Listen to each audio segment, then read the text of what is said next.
যুক্তিবিদ্যা প্রথম পত্রের ২১তম ক্লাসে তোমাদের স্বাগতম। আমি মোহাম্মদ আনিসুর রহমান, প্রভাষক যুক্তিবিদ্যা, বালারহাট আদর্শ school and college, Naodanga, Phulbari, Kurigram. National curriculum and text book board অর্থাৎ এনসিটিবি কর্তৃক অনুমোদিত সিলেবাসের আলোকে রচিত যুক্তিবিদ্যা প্রথম পত্রের আজ হলো ২১তম ক্লাস। আজকের অধ্যায় যুক্তির উপাদান, অধ্যায় নম্বর কত? ৩। এই অধ্যায়ে মোট ক্লাস হবে ১২টি, অর্থাৎ তৃতীয় অধ্যায়ে ক্লাস হবে ১২টি। তৃতীয় অধ্যায়ের পাঠ পরিকল্পনা, অর্থাৎ আমাদের যে ১২টি ক্লাস হবে সেই ১২টি ক্লাসের শিরোনাম দেখো। ১ নম্বর হলো পদ ও বাক্য, ২ নম্বর হলো পদ ও শব্দ, ৩ নম্বর হলো পদের ব্যক্তার্থ ও যথার্থ, ৪ পদের ব্যক্তার্থ ও যথার্থের বিপরীতমুখী হ্রাস বৃদ্ধির নিয়মের সীমাবদ্ধতা, ৫ পদের প্রকারভেদ, ৬ নম্বর হলো বাক্য ও যুক্তিবাক্য, ৭ নম্বর অবধারণ ও যুক্তিবাক্য, ৮ যুক্তিবাক্যের নিরপেক্ষ বা যুক্তিবাক্যের গঠন অর্থাৎ যুক্তিবাক্যের গঠন, ৯ নম্বর হবে কি বাক্যের শ্রেণীবিভাগ, ১০ নম্বর হবে বাক্যকে যুক্তিবাক্যে রূপান্তর অর্থাৎ একটি সাধারণ বাক্যকে যুক্তিবাক্যে কিভাবে রূপান্তর করা লাগবে তার নিয়মগুলো ১০ নম্বর ক্লাস। ১১ নম্বর হলো যুক্তিবাক্যে পদের ব্যাপ্তি, ১২ নম্বর হলো এ, ই, আই এবং ও বাক্যের পদের ব্যাপ্যতা। অর্থাৎ এই হলো ১২টি ক্লাস। আমরা পর্যায়ক্রমে এই ১২টি ক্লাস নিব। তো আজ আমাদের যেহেতু ২১তম ক্লাস অর্থাৎ তৃতীয় অধ্যায়ের প্রথম ক্লাস, তোমাদেরকে আজ আমাদের প্রথম ক্লাস পদ ও বাক্য। তো আমাদের তৃতীয় অধ্যায়ের প্রথম ক্লাস পদ ও বাক্য। তাহলে আমরা এই অধ্যায়ের প্রধান প্রধান শব্দসমূহ অর্থাৎ তৃতীয় অধ্যায়ের মধ্যে যে প্রধান প্রধান শব্দ রয়েছে সেই শব্দগুলো আমি তোমাদেরকে দেখিয়ে দিচ্ছি। তবে এই শব্দগুলো যদি তোমরা এই শব্দগুলোর প্রাথমিক যে সংজ্ঞা রয়েছে এই সংজ্ঞাগুলো যদি তোমরা মুখস্থ রাখো তাহলে এই অধ্যায়ের যে কোনো অর্থাৎ জ্ঞানমূলক বা প্রয়োগমূলক যে প্রশ্ন রয়েছে সেই প্রশ্নগুলোর উত্তর খুব সহজে দিতে পারবে। তো এই চলো দেখে আসি আমরা এই অধ্যায়ের প্রধান প্রধান শব্দসমূহ। ১ নম্বরে পদ। পদ কাহাকে বলে তোমরা মুখস্থ রাখতে হবে। ব্যক্তার্থ, যথার্থ, সরল পদ, যৌগিক পদ, বিশিষ্ট পদ, সামান্য পদ, সমষ্টিবাচক পদ, উদ্দেশ্য, বিধেয়, সংযোজক, নিরপেক্ষ, সাপেক্ষ, প্রাকল্পিক, বৈকল্পিক, ব্যাপ্যতা, রূপান্তর, বিরোধিতা, যথার্থক, এ, ই, আই ও বাক্য, বিরুদ্ধ পদ, অবধারণ, সদর্থক, A, S, E, S, E, B, I, N, O, P. অর্থাৎ একটি সূত্র তোমাদেরকে এইখানে যতগুলো এই শব্দ রয়েছে এই শব্দগুলোর প্রাথমিক যে সংজ্ঞা রয়েছে তোমরা সেই সংজ্ঞাগুলো অবশ্যই মুখস্থ রাখবে এবং এই শব্দগুলো যদি তোমরা সবগুলোর সংজ্ঞা মুখস্থ রাখো তাহলে এই অধ্যায়ের যে কোনো প্রশ্ন আসুক না কেন তোমরা এখান থেকে কিছু না কিছু ভাবে লিখতে পারবে। অর্থাৎ তোমরা যদি বানান লিখতে চাও তবে ওই জিনিসের যদি সংজ্ঞা জানা থাকে তাহলে ওই জিনিসটা বানান লিখেও একটা বাড়তি সুবিধা পাওয়া যায়। কিন্তু তোমরা যদি বানান লেখো যদি তার সংজ্ঞা না জানো তাহলে কি করা যায় ওই সংজ্ঞাগুলো কি করা যায় ওই বিষয়গুলো বানান লেখা যায় না। তাই তোমাদেরকে কি করতে হবে এই অধ্যায়ে যে প্রধান প্রধান শব্দ রয়েছে এই শব্দগুলোর সংজ্ঞাগুলো তোমরা অবশ্যই মুখস্থ করবে। তাহলে তোমরা এই অধ্যায়ের তোমরা মোটামুটি যে কোনো প্রশ্নে আসুক না কেন তোমরা অ্যান্সার দিতে পারবে। তা দেখো আজকের বিষয় হলো কি অধ্যায় নম্বর হলো তৃতীয় অধ্যায়। অধ্যায় শিরোনাম কি যুক্তির উপাদান। তো তৃতীয় অধ্যায় আমাদের কি যুক্তির উপাদান হলো শিরোনাম। তো এই ক্লাস সংখ্যা অর্থাৎ যুক্তির উপাদানের ক্লাস কয়টি হবে আমাদের হবে ১২টি ক্লাস। ১২টি ক্লাসের মধ্যে আজ আমাদের ক্লাস নম্বর কত ১ নাম্বার ক্লাস অর্থাৎ তৃতীয় অধ্যায়ের আজ আমাদের প্রথম ক্লাস। তো আজকের আলোচ্য বিষয় হলো কি অর্থাৎ আমাদের প্রথম ক্লাসের আলোচ্য বিষয় হলো পদ ও বাক্য। আমরা পদ এবং বাক্য কাহাকে বলে এবং এদের মধ্যে কি সম্পর্ক আমরা সেটা জানবো। দেখো এই অধ্যায়ের পাঠ শেষে অর্থাৎ আমরা যে ১২টি ক্লাস করব এই ১২টি ক্লাস শেষে আমরা কি শিখব। তো আমরা চলো দেখে আসি আমরা এই ১২টি ক্লাস শেষে আমরা কি শিখব। যুক্তির উপাদান সমূহ বর্ণনা করতে পারবো। ২ পদের অর্থ ব্যাখ্যা করতে পারবো। পদ ও শব্দের পার্থক্য বর্ণনা করতে পারবো, শব্দের শ্রেণীবিভাগ বর্ণনা করতে পারবো, পদের ব্যক্তার্থ ও যথার্থের ব্যাখ্যা করতে পারবো, পদের ব্যক্তার্থ ও যথার্থের তুলনা করতে পারবো, বিভিন্ন প্রকার কি পদের বর্ণনা দিতে পারবো, যুক্তিবাক্যের ধারণা ব্যাখ্যা করতে পারবো, যুক্তিবাক্যের গঠন প্রক্রিয়া ব্যাখ্যা করতে পারবো, সাধারণ বাক্য ও যুক্তিবাক্যের পার্থক্য বিশ্লেষণ করতে পারবো, অবধারণ ও যুক্তিবাক্যের মধ্যে পার্থক্য নির্ণয় করতে পারবো, বাক্যের শ্রেণীবিভাগ বর্ণনা করতে পারবো, যুক্তিবাক্যের রূপান্তর প্রক্রিয়া বিশ্লেষণ করতে পারবো, পদের ব্যাপ্তির ধারণা বর্ণনা করতে পারবো, পদের ব্যাপ্তির নিয়ম বর্ণনা করতে পারবো, এ, ই, আই এবং ও বাক্যের পদের ব্যাপ্তি ব্যাখ্যা করতে পারবো। অর্থাৎ আমরা এই 12টি ক্লাস শেষে আমরা এই 16টি বিষয় শিখতে পারবো। অর্থাৎ এই পাঠ শেষে অর্থাৎ আমাদের এই 12টি ক্লাস শেষে যদি আমরা এই 16টি বিষয় শিখতে না পারি, তাহলে বুঝতে হবে যে আমাদের ওই ক্লাসের মধ্যে ঘাটতি রয়েছে বা অপূর্ণতা রয়েছে। তো আমাদেরকে অবশ্যই এই 12টি ক্লাস পরিপূর্ণভাবে শিখতে হবে। তাহলে আমরা এই 16টি বিষয় পরিপূর্ণভাবে শিখতে পারবো। তো শিক্ষণ ফল হলো এরকমই যে আমি যা শিখাবো তা সেই শিক্ষণের মধ্যে শেষে এই শিক্ষণগুলো প্রতিফলিত হবে কিনা। যদি এই শিক্ষণগুলো বা এই শিক্ষণ ফলগুলো প্রতিফলিত হয়, তাহলে বুঝতে হবে যে ওই অধ্যায়টা বা ওই বিষয়টি ভালোভাবে পর্যাপ্ত পড়ানো হয়েছে। তো আমরা 12টি ক্লাস শেষে এই 16টি বিষয় শিখতে পারবো। তাহলে চলো আজ আমাদের হলো কি পাঠ হলো 1 পদ ও বাক্য। তাহলে দেখো যুক্তিবিদ্যার মূল আলোচ্য বিষয় হলো কি যুক্তি, আমরা এটা প্রথমেই জানি। তাহলে আর যুক্তির সাথে অপরিহার্যভাবে জড়িয়ে রয়েছে এর বৈধতা অবৈধতা। যুক্তির বৈধতা অবৈধতা নির্ণয়ের জন্য রয়েছে সুনির্দিষ্ট নিয়ম। তো যুক্তির নিয়ম নিয়ে আলোচনা করতে হলে যুক্তি যেসব উপাদানে গঠিত হয় তা নিয়ে আলোচনা করা দরকার। অর্থাৎ যুক্তি কি কি নিয়ে গঠিত হয় বা যুক্তি কি নিয়মে গঠিত হয় সেটা আলোচনার পূর্বে আমাদের কি জানা দরকার, এই যুক্তির নিয়ম আলোচনার পূর্বে যুক্তি কি দিয়ে গঠিত হয় সে নিয়ে আমাদের আলোচনা করা দরকার। যুক্তি গঠিত হয় একাধিক যুক্তিবাক্যের সমন্বয়ে, অর্থাৎ একটা যুক্তি গঠিত হয় কি একাধিক যুক্তিবাক্যের সমন্বয়ে। আর যুক্তিবাক্যের অন্যতম উপাদান হচ্ছে পদ। অর্থাৎ তাহলে হলো কি যুক্তিবাক্যের অন্যতম উপাদান হচ্ছে কি পদ। তাই যুক্তি নিয়ে আলোচনা করতে হলে পদের প্রকৃতি ব্যাখ্যা করা প্রয়োজন। এখানে প্রকৃতি বলতে এই যুক্তি কাহাকে বলে, এর বৈশিষ্ট্য কি, এগুলো। তাছাড়া যুক্তিবিদ্যার অন্যতম কাজ হলো কি যুক্তিবাক্যের সত্যতা আর সত্য মিথ্যা নির্ণয় করা, অর্থাৎ একটি যুক্তিবাক্য সত্য কি না মিথ্যা এটা যাচাই করা। এক্ষেত্রে পদে আলোচনা করা প্রয়োজন, অর্থাৎ এক্ষেত্রেও পদের কি আলোচনা করা প্রয়োজন, কারণ পদই যুক্তিবাক্যের প্রধান উপাদান। অর্থাৎ তাহলে কি যুক্তিবাক্যের প্রধান উপাদান কি পদ, এটা অবশ্যই মনে রাখতে হবে। কারণ কি এটার তোমাদের নৈবিত্তিকে আসতে পারে যে যুক্তির উপাদান কি, যুক্তিবাক্যের উপাদান কি, অবশ্যই পদ।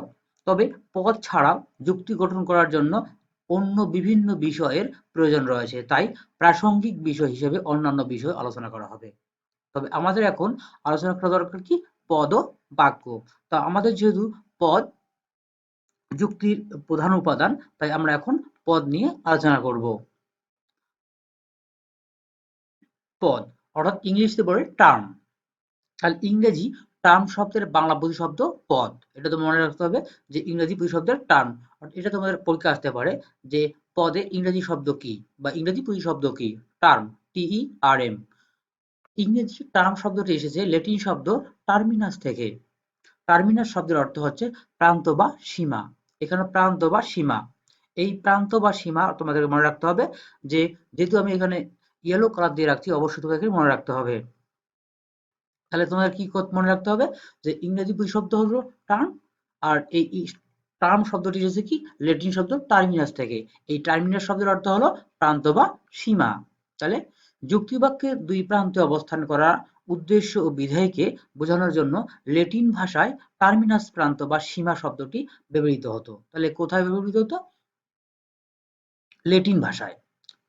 শব্দগত অর্থের এই দৃষ্টিকোণ থেকে পদের সংজ্ঞা দিতে গিয়ে বলা যায় কোনো যুক্তিবাক্যের দুই প্রান্ত ব্যবহৃত উদ্দেশ্য এবং বিধেয়কে পদ বলে। অর্থাৎ আমাদের যে যুক্তিবাক্য রয়েছে সেই যুক্তিবাক্যে কি দুই প্রান্তে অর্থাৎ শুরুতে এবং শেষে দুই প্রান্তে ব্যবহৃত উদ্দেশ্য কোথায় ব্যবহৃত হয়? প্রথমে অর্থাৎ যেটা আমরা সাবজেক্ট বলি এবং বিধেয়কে বলা হয় যেটা আমরা অবজেক্ট বলি। তাহলে উদ্দেশ্য থাকে কোথায়? পদের বা যুক্তিবাক্যের প্রথমে এবং বিধেয় থেকে শেষে। তাহলে উদ্দেশ্য এবং বিধেয়কে পদ বলে। তাহলে সনাতনী যুক্তিবিদ্যায় পদের এই ধরনের সংজ্ঞা কম বেশি প্রচলিত ছিল। আমরা সনাতনী অর্থাৎ এর আগে যুক্তিবিদ্যায় এই পদের এই ধরনের সংজ্ঞা কম বেশি প্রচলিত ছিল। তাহলে আমাদেরকে এখানে মনে রাখতে হবে যে টার্মিনাস থেকে ল্যাটিন শব্দ টার্মিনাস থেকে এসেছে টার্ম, আর টার্ম শব্দের অর্থ হলো প্রান্ত বা সীমা। যেহেতু কোন যুক্তিবাক্যের দুই প্রান্তে ব্যবহৃত উদ্দেশ্য এবং বিধেয়কে পদ বলে। তাহলে আমরা এখন দেখো যে সমকালীন যুক্তিবিদ্যায় পদের উপরের সংজ্ঞাটি গ্রহণ করা হয় না। তাহলে ওটা ওটা কি ছিল? দেখো এটা ছিল কি সনাতনী যুক্তিবিদ্যায় এই ধরনের সংজ্ঞা প্রচলিত ছিল। এখন আমরা কি করব যে সমকালীন যুক্তিবিদ্যায় পদের উপরের সংজ্ঞাটি গ্রহণ করা হয় না। তাহলে বর্তমানে পদকে আরো ব্যাপক অর্থে ব্যবহার করা হয়। এই ব্যাপক দৃষ্টিকোণ থেকে কেবল যুক্তিবাক্যে ব্যবহৃত হয়েছে এমন উদ্দেশ্য বিধেয়ই নয়, বরং কোনো যুক্তিবাক্যের উদ্দেশ্য বা বিধেয় হওয়ার যোগ্যতা রাখে এমন যে কোনো শব্দ বা শব্দ সমষ্টিকেই পদ বলা হয়। অর্থাৎ এখানে কি বলা হয়েছে যে শুধু উদ্দেশ্য বা বিধেয় হলেই সেটাকে পদ বলা হবে না। কোথায়? যুক্তিবাক্যে। যুক্তিবাক্যে পদ হতে হলে কি হতে হবে? তোমাকে উদ্দেশ্য এবং বিধেয় হতে হবে, হওয়ার যোগ্যতা রাখতে হবে তাকে। তাহলে পদের সংজ্ঞা দিতে গিয়ে সমকালীন ব্রিটিশ যুক্তিবিদ কি ও লেখক ডব্লিউ.এইচ.বি. জোসেফ বলেন কি, পদ বলতে আমরা এমন কোনো শব্দ বা শব্দ সমষ্টিকে বোঝাতে পারি যা কোনো কি যুক্তিবাক্যে উদ্দেশ্য অথবা বিধেয় হিসেবে ব্যবহৃত হওয়ার যোগ্যতা রাখে। তাহলে শুধু উদ্দেশ্য বিধেয় হিসেবে ব্যবহৃত হলেই হবে না, তাকে কি হতে হবে? যোগ্যতা হতে হবে। তাহলে সমকালীন অন্য যুক্তিবিদরা পদের প্রকৃতি ব্যাখ্যা করতে গিয়ে যা বলেছেন তার সঙ্গে জোসেফের মতের ব্যাপক সাদৃশ্য রয়েছে। তাহলে সুতরাং কি আমাদের এক কথা এক সুতরাং পদের সংজ্ঞা দিতে গিয়ে আমরা বলতে পারি কি যে শব্দ বা শব্দ সমষ্টি সম্পূর্ণ স্বাধীনভাবে কোনো যুক্তিবাক্যের উদ্দেশ্য বা বিধেয় হিসেবে ব্যবহৃত হয় বা হওয়ার যোগ্যতা রাখে তাকে পদ বলে। তাহলে আমরা এত বড় একটা সংজ্ঞা মুখস্থ না করে জাস্ট শুধু এইটুকু সংজ্ঞা মুখস্থ রাখতে পারি পদের, কি যে পদের সংজ্ঞা দিতে গিয়ে আমরা বলতে পারি যে শব্দ বা শব্দ সমষ্টি সম্পূর্ণ স্বাধীনভাবে কোনো যুক্তিবাক্যের উদ্দেশ্য বা বিধেয় হিসেবে ব্যবহৃত হয় বা হওয়ার যোগ্যতা রাখে তাকে পদ বলে।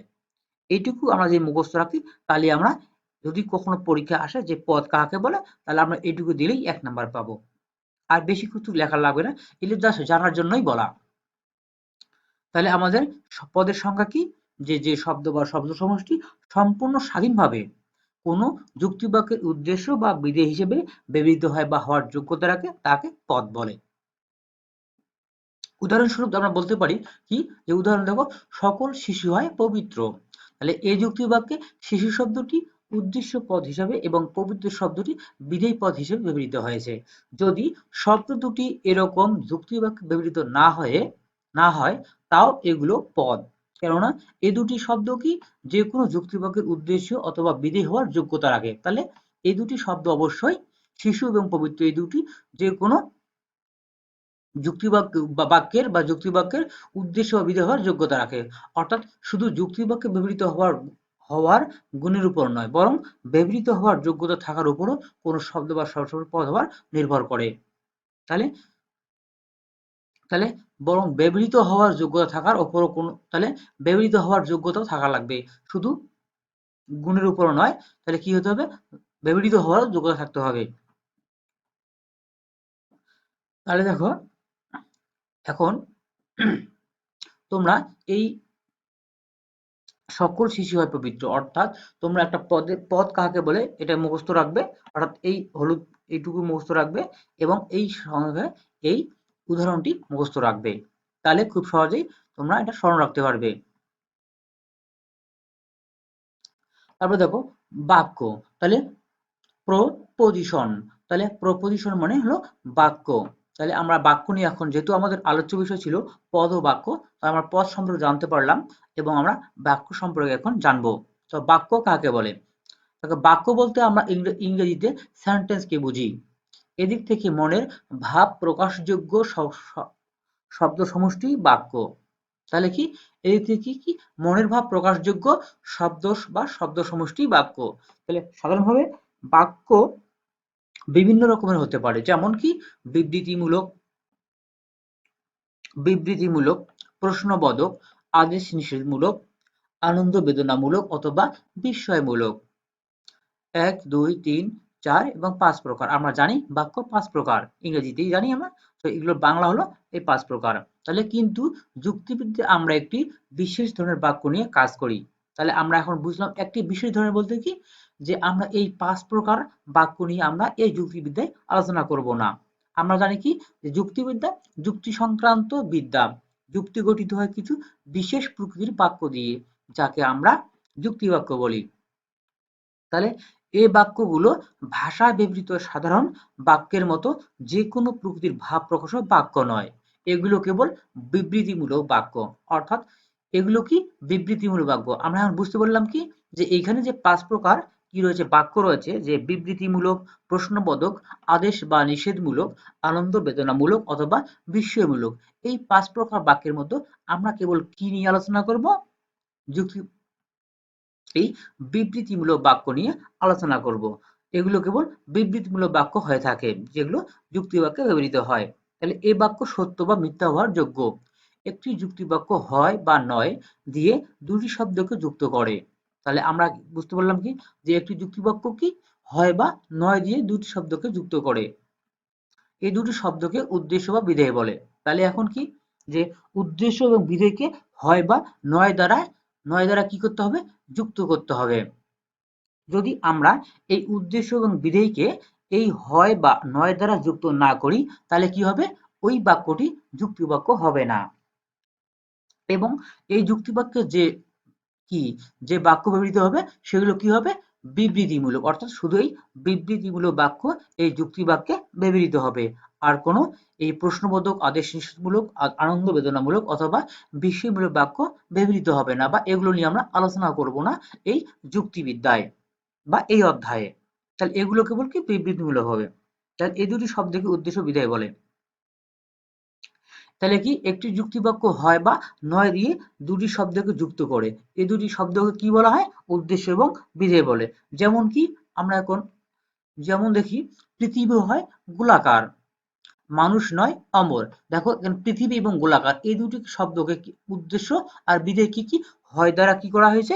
সংযুক্ত করা হয়েছে। পৃথিবী হয় গোলাকার, মানুষ নয় অমর। তাহলে এখানে মানুষকে অমর নয় বলে অস্বীকার করা হয়েছে। তাহলে কি মানুষ এবং অমরকে নয় দ্বারা কি অস্বীকার করা হয়েছে। তাহলে এই বাক্য দুটি হয় এবং নয় দিয়ে দুটি করে শব্দকে যুক্ত করে দুটি বিবৃতিপূর্ণ বাক্য গঠন করা হয়েছে। তাহলে এই হয় দ্বারা কি পৃথিবী হয় গোলাকার। তাহলে পৃথিবী সম্পর্কে এই পৃথিবী যে একটি গোলাকার, এটা দিয়ে কি করা হয়েছে? এই যুক্ত করা হয়েছে। এই পৃথিবী এবং গোলাকার হয় দ্বারা যুক্ত করা হয়েছে। এবং মানুষ নয় অমর, এই মানুষ এবং অমর এই পদ দুটোকে কি করা হয়? নয় দিয়ে যুক্ত করা হয়েছে। তাহলে এবং বাক্য দুই সত্য বা মিথ্যা হওয়ার যোগ্য, তাই এগুলো যুক্তিবাক্য। যুক্তিবাক্যকে বচনও বলা হয়। তুমি এটা মুখস্থ রাখিও, যে যুক্তিবাক্য কি বলা হয়? বচনও বলা হয়। অথবা এটা পরীক্ষা আসতে পারে যুক্তিবাক্যের অপর নাম কি? তাহলে অবশ্যই এটা বচন। যুক্তিবাক্য বা বচনের উদ্দেশ্য ও বিধেয় হিসেবে দুটি শব্দ ব্যবহৃত হয়। তাহলে কি হয়? যুক্তিবাক্যে বা বচনে কি উদ্দেশ্য ও বিধেয় হিসেবে দুটি শব্দ ব্যবহৃত হয়। যেমন কি উল্লেখিত যুক্তিবাক্য দুটির প্রথমটিতে কি পৃথিবী এবং গোলাকার। তাহলে পৃথিবী এবং গোলাকার যথাক্রমে উদ্দেশ্য ও বিধেয় রূপে ব্যবহৃত হয়েছে। আমরা জানি কি, যার সম্পর্কে কোনো কিছু বলা হয় তা উদ্দেশ্য, এবং উদ্দেশ্য সম্পর্কে যা কিছু বলা হয় তা হলো বিধেয়। এখানে কি পৃথিবী সম্পর্কে বলা হয়েছে, তাই হলো পৃথিবী উদ্দেশ্য, এবং এই পৃথিবী সম্পর্কে কি বলা হয়েছে? গোলাকার বলা হয়েছে, তাহলে এটা হলো বিধেয়। তাহলে যুক্তিবাক্যে উদ্দেশ্য ও বিধেয় হিসেবে ব্যবহৃত হওয়ার যোগ্যতা সম্পন্ন এসব শব্দকে পদ বলা হয়। তাহলে কি এই বিবেচনায় কি দ্বিতীয় যুক্তিবাক্যে মানুষ ও অমর শব্দটি কি যথাক্রমে উদ্দেশ্য ও বিধেয় হিসেবে ব্যবহৃত হয়েছে। তাই যুক্তিবাক্যের উদ্দেশ্য ও বিধেয় হিসেবে ব্যবহৃত হওয়ার যোগ্যতা সম্পন্ন এসব শব্দকেই পদ বলা হয়। তাহলে দেখো, তাই দেখা যায় কি সাধারণ বাক্য নয়, পদের সম্পর্ক রয়েছে কি যুক্তিবাক্যের সাথে। তাহলে কি এই পদের সঙ্গে কি যুক্তিবাক্যের একটা সম্পর্ক রয়েছে। পদ ছাড়া যুক্তিবাক্য হয় না। প্রতিটি যুক্তিবাক্যে দুটি পদ থাকে। যুক্তিবাক্যে কি এই দুটি পদের মধ্যে কি একটি সম্পর্ক প্রকাশিত হয়। এই সম্পর্ক স্বীকৃতিজ্ঞাপক হতে পারে, আবার অস্বীকৃতিমূলক হতে পারে।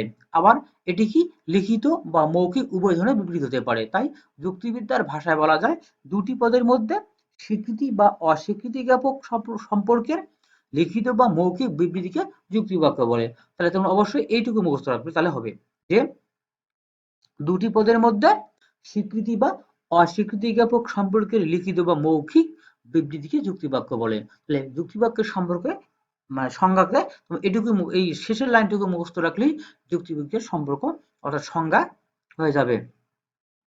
তাহলে এখানে দেখো, এখানে যে বলছে কি দুটি পদের মধ্যে কি স্বীকৃতি বা অস্বীকৃতি।